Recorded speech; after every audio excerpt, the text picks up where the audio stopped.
So how to check your credit score on Monzo. So to check your credit score on the Monzo app, if you come onto the home page and then just scroll all the way to the bottom, you should see the option to track your credit score under suggested actions. And then once you've done that, it'll open you up to this page here, which says Credit Insights. And if you scroll all the way to the bottom of this page, click through to get started. It will then load you up your credit report, and you can go ahead and review it from there. So as you can see right now, it says our credit score is good. And then from there, it'll give you a breakdown of everything that you need to work on to improve your credit score.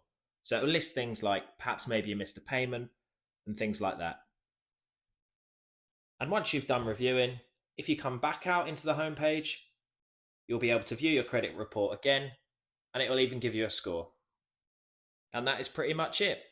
If you found this video helpful, please leave a like as it does help the video out. If you have any questions, feel free to comment them below. And thanks again for watching.